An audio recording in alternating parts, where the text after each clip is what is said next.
ష గుణింతం శబరి. అచ్చులు చూద్దాం, తర్వాత గుణిత గుర్తులను చూసి శబరిలోకి వెళ్ళిపోతాం. ఆ ఆ తలకట్టు దీర్ఘం. ఈ ఈ గుడి గుడి దీర్ఘం. ఊ ఊ కొమ్ము కొమ్ము దీర్ఘం. రుత్ ఏ ఏ ఐ ఏతము ఏతం దీర్ఘం అయత్వం. ఓ ఓ ఔ ఓత్తము ఓత్తం దీర్ఘం అవత్వం. అం సున్నా అహ విసర్గ. ఓకే. ష ష శబరి గొప్ప రామభక్తురాలు, శాంత స్వభావము కలది. శిఖ కొస వరకు రామనామం జపించింది. శీత సీతను ఆప్యాయంగా చూసింది. శుంఠి పాలు తాగించింది. శూర్పనఖ సంగతులు తెలుసుకుంది. శృంగిని ఆవు పాలు తెచ్చింది. శంకు పూలు తెచ్చింది. శేషాచలం కొండల్లో తిరిగింది. శైవుడిని భక్తితో పూజించింది. సొమ్మసిల్లు వరకు రామునికై చూసింది. శోకించింది రాముని రాకకై. శౌచము అంటే పవిత్ర గుణం కలది శబరి. శంఖ లేక అడవిలో ఒంటరిగా గడిపింది. ఎవరు గడిపారు? శబరి గడిపింది. ఇప్పుడు ష ష షా షి షీ షు షూ శృ షే షే షై షో షో షౌ షం సహ. అ ఆ ష షా ఇ ఈ షి షీ ఉ ఊ షు షూ రు శృ ఏ ఏ ఐ షే షే షై ఓ ఓ ఔ షో షో షౌ అం అహ షం షహ. అర్థమైంది కదండి. ఇప్పుడు నెక్స్ట్ మనము ఈ షాగుణింతం చూసాము. రేపు షాగుణింతంకి వెళ్దాం. షే షా స. ఓకే. ఇప్పుడు నెక్స్ట్ మనము కథలోకి వెళ్దామండి. పంచతంత్రంలో కాకి ఏం చెప్తుంది? ఎవరికి చెప్తుంది కథ? ఇప్పుడు నెక్స్ట్ జింకకు చెప్తుంది. కొత్త వారిని తొందరగా నమ్మకూడదు, అట్లా కొత్త వారిని నమ్మితే ఎలా మోసపోతామో అనేది గుడ్డి గద్ద కథ ద్వారా మనకు వినిపించబోతుంది కాకి. మనము కాకి ద్వారా ఆ కథను తెలుసుకొని మనం కూడా జాగ్రత్తగా ఉండడానికి ప్రయత్నం చేద్దాము. కాకి జింకతో వచ్చిన నక్కను చూసి జింకకు కథ చెప్పడం మొదలు పెడుతుంది. కొత్త వాళ్ళను నమ్మకూడదు, కొత్త వాళ్ళను నమ్మి స్నేహం చేస్తే ఎటువంటి ప్రమాదము ముంచుకొస్తుందో అనేది నీకు చెబుతాను. అది గుడ్డి గద్ద కథ. జాగ్రత్తగా వినండి. ఇందులో ఎంతో విలువైన మాటలతోటి మోసం చేస్తుంది. అది ఎలా చేసింది ఏంటనేది ఇప్పుడు కథ ద్వారా చూద్దాము. గంగా నది తీరాన ఒక పెద్ద జువి చెట్టు ఉండేది. ఆ చెట్టు తొర్రలో ఒక ముసలి గద్ద నివసిస్తుండేది. దాని పేరు జరద్గవం. ఈ జరద్గవానికి కళ్ళు ఉండవు. ఇక ఏజు మించిపోయింది, చాతగాని పరిస్థితి. ఇంకా ఆ చెట్టు మీద చాలా పక్షులు ఉన్నాయి. ఆ పక్షి పిల్లలను కి ఆహారం తీసుకొని వచ్చి పెడుతుంటాయి తల్లి పక్షులు. అయితే ఒకరోజు దీని పరిస్థితి చూసి పక్షులన్నీ కూడా తమ పిల్లలకు తెచ్చిన ఆహారంలోనే ఎంతో కొంత ఈ జరద్గవానికి పెడుతుంటారు.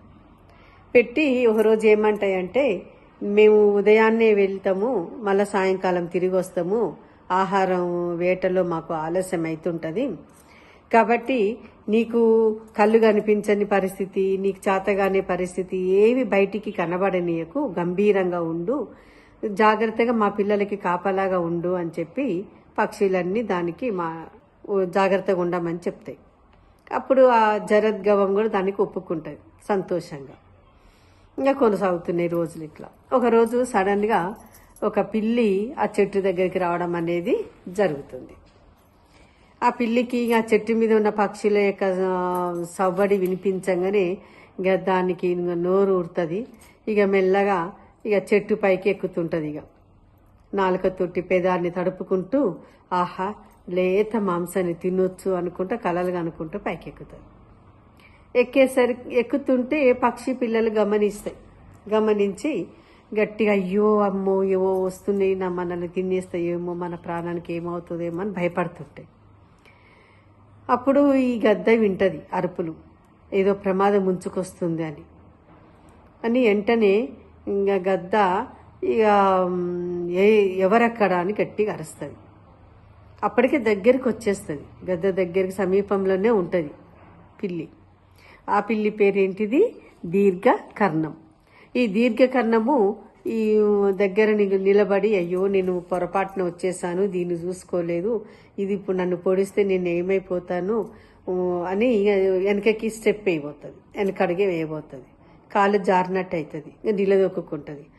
ఇప్పుడు ఏం చెప్పాలి దీనికి అని చెప్పి ఆలోచిస్తుంటుంది. ఇంకా ఆలోచనకి ఏమీ రూపకల్పన జరగలేదు ఇంక అప్పటికి. అయినా కూడా ధైర్యం కూడా తీసుకొని ఇక మెల్లగా ఆగిపోతుంది అక్కడనే. చెప్పు ఎవరు నువ్వు అని. జరద్గవ, నేను దీర్ఘకర్ణాన్ని, నేను పిల్లిని అని అంటది. పిల్లివా? నీకు ఇక్కడేం పని? నీకు పక్షి పిల్లలు అంటే మహా ఇష్టం కదా, వెంటనే వెళ్ళిపోయి ఇక్కడి నుంచి, లేకపోతే చంపేస్తాను నిన్నని గదమాయిస్తుంది.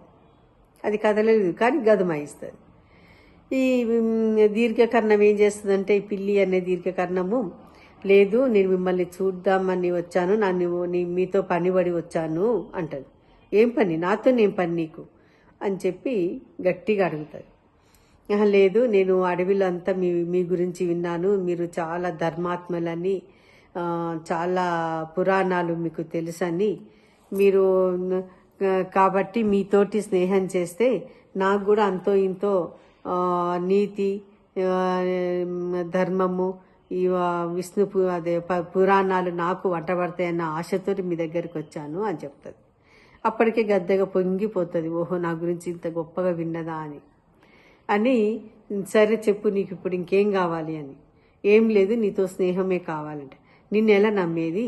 నువ్వు పక్షి పిల్లల్ని ఇష్టంగా తింటావు కదా, నిన్ను నమ్మను, ఇక్కడి నుంచి వెళ్ళిపో అని చెప్పి అంటది. లేదు, ఎంత మాట అన్నారు రామరామ, నేను మాంసాహారము ఎన్నడూ మానేశాను, ప్రతిరోజు ఇక్కడ ఎదురుగా కనబడుతున్న గంగా నదిలో స్నానం ఆచరిస్తున్నాను, భక్తితో దేవుని కొలుస్తున్నాను. అంతేకాకుండా నేను మాంసాహారం ముట్టను, అడవిలలో అడవిలో దొరికే ఆకులలములు తిని బతుకుతున్నాను అంటది. దీర్ఘకర్ణం నమ్మబలుకుతుంది.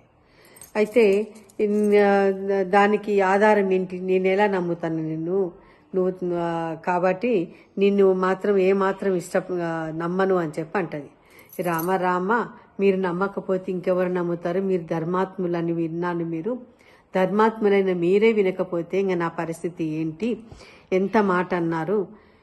నేను పిల్లిగా పుట్టడమే నేను చేసుకున్న పాపము, ఇంకా పక్షి పిల్లలను తిని ఇంకా పాపం చేసుకోగలగన్నా? అందులో అహింస ధర్మం అన్నారు, అంటే జీవహింస కూడదు అని నాకు తెలుసు. అన్ని ధర్మాల్లోకెల్లా జీవహింస చేయకపోవడమే పెద్ద ధర్మం అని నాకు ఇంకా తెలుసు. కాబట్టి నేను అహింస పరమోధర్మాన్ని నేను పాటిస్తున్నాను అని చెప్పి నమ్మవలుకుతాడు. ఇంకా నమ్మవలికేసరికి ఇక ఈ ముసలి గద్ద కొంచెము నమ్ముతుంది అన్నట్టు. అయినా కూడా నిన్ను నమ్మడం కొంచెం నా మనసు ఎందుకో శంకిస్తుంది అని అంటది. ఈ పాడుపొట్ట నింపుకోవడానికి ఆకులలములు నాకు 4 ఆకులు చాలు, మీతో స్నేహం చేస్తే నాకు కొంచెం ఈ జన్మ సార్థకత అవుతుంది అని చెప్పి ఇక పిల్లి ఇంకా నమ్మవలికి ఇక దానికి తన మీద నమ్మకం కుదుర్చుకోవడానికి ఎన్నో ధర్మబద్ధమైన మాటలు గద్ద ఆ పిల్లి మాటల్లోని ఆ ధర్మబద్ధమైనటువంటి మాటల్ని నమ్మి ఓకే చేస్తుంది. ఇంకా దానికి కావాల్సింది కూడా అదే పిల్లికి ఇక స్నేహం కుదిరింది. ఇంకా రోజు వచ్చిపోతుంది. ఒకరోజు ఏమంటదంటే, నిన్ను విడిచిపెట్టి ఒక క్షణం కూడా ఉండలేకపోతున్నా, నీ పక్కనే ఉండాలని ఉన్నది నాకు అని చెప్పి అంటది. అప్పుడు గద్ద దానిదేముంది, నాతో పాటు నా త్వరలోనే ఉండు అని అంటది. ఇంకా దానికి మంచిగా అడ్డ దొరికింది. ఇక రోజు నైట్ సప్పు కాకుండా ఇక పోయేది పైకెక్కి, ఇక పక్షిని అక్కడనే గొంతు కొరికి ఇక మెల్లగా కిందికి వచ్చి తింటుంది. అది తింటుంటే ఏ ఆకులు అలములు తింటుందో అనుకున్నది గద్ద. కనబడదు కదా, అదేం తింటుందో కూడా గమనించే స్థితిలో లేదు అది. ఇక ఈ రోజు రోజుకి ఈ పక్షులు తగ్గిపోతున్నాయి, పక్షి పిల్లలు తగ్గిపోతున్నాయి. ఇక పక్షులకి డౌట్ వస్తుంది. పక్షులకి చిన్ని పక్షులకు రెక్కలు వచ్చి ఎగరడము లేదు, అలా అని కింద పడడము లేదు. మరి ఎక్కడ మాయమవుతున్నాయి అని చెప్పి వెతుకుతుంటాయి.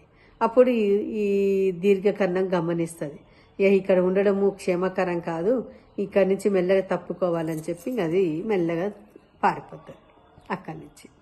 ఈ పక్షులన్నీ అక్కడ తిరిగి ఇక్కడ తిరిగి గద్ద ఉన్న త్వరలోకి తొంగి చూస్తే ఇంకేమున్నది, అన్ని ఇంకా పక్షుల యొక్క ఈకలు ఇంకా బోన్స్ అవన్నీ కూడా అక్కడ చెత్త పడి ఉంటాయి.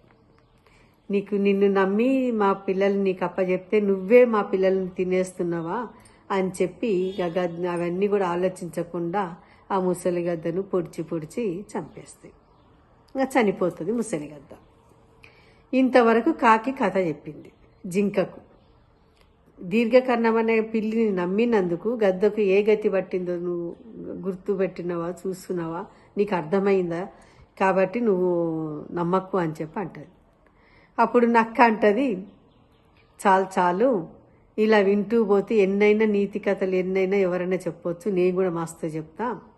అయినా నీవు స్నేహం చేసే ముందు నువ్వు కూడా తెలవని దానివే కదా, మీ ఇద్దరు తెలవని వాళ్ళే స్నేహం చేసిరు కదా, మరి స్నేహం చెయ్యండి మీరు ఇద్దరు ఎలా స్నేహితులు అయ్యిండ్రు, కాబట్టి నన్ను కూడా మీరు నమ్మండి, మీలో కలుపుకోండి, నాతో స్నేహం చేయండి, నేనేంటో అని మీకు అప్పుడు అర్థమవుతుంది. అయినా ఎంతకాలం బతుకుతాం చెప్పండి మనం జీవితం. ఎవ్వరు కూడా చివరి దాకా అంటూ బతకరు. ఈ నేడు రేపు ఎవరమైనా చనిపోవాల్సిందే, అందరూ చనిపోవాల్సిందే. ఇక ఉన్న 4 రోజులు మనము స్నేహంగా అరమరికలు లేకుండా వీడు వాడు అని తేడా లేకుండా కలిసిపోయి ఉంటేనే కదా జీవితము. అలా కలిసి ఉన్న 4 రోజులు హాయిగా ఉందాము, ఏమంటారు అని ఇక జింకతోనే అంటది.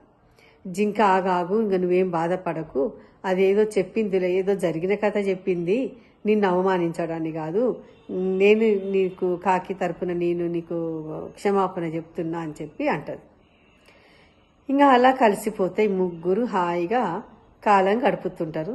ముందల మళ్ళీ అది జింక తోని ఎలా నక్క జింకని ఎలా స్నేహం ఎంతవరకు కొనసాగించింది, ఆ స్నేహము కలకాలం ఉన్నదా, ఏమైంది అనేది నెక్స్ట్ చెరపకురా చెడేవు అనే కథ ద్వారా తెలుసుకుందాము. అంతవరకు సెలవు. మరి ముందుగా నా ఛానల్ని అందరూ సబ్స్క్రైబ్ చేయండి ప్లీజ్, షేర్ చేయండి, లైక్ కొట్టండి, కామెంట్ బాక్స్ పెట్టండి. ఈ కథ మీకు ఎంతవరకు అర్థమైంది అండ్ ఇప్పుడు బయట మనకు అంతా జరుగుతున్న స్టోరీని ఎంతోమంది ఇట్లని నమ్మించి మోసం చేస్తున్నారు, గమనించండి. కాబట్టి నమ్మాలి, మనం మనిషిని నమ్మాలి, కానీ ఎంతవరకు విచక్షణ మనకు ఉండాలి. మనం ఉన్న పరిస్థితిని బేరీజు వేసుకొని విచక్షణతోనే మనం ముందుకు పోవాలి. కానీ మరి అందరినీ అనుమానించడం అని కాదు, అలా అని గుడ్డిగా నమ్మడం అని కాదు. విచక్షణతోని ముందుకు సాగిపోవడమే ప్రస్తుతం ఉన్న పరిస్థితులు.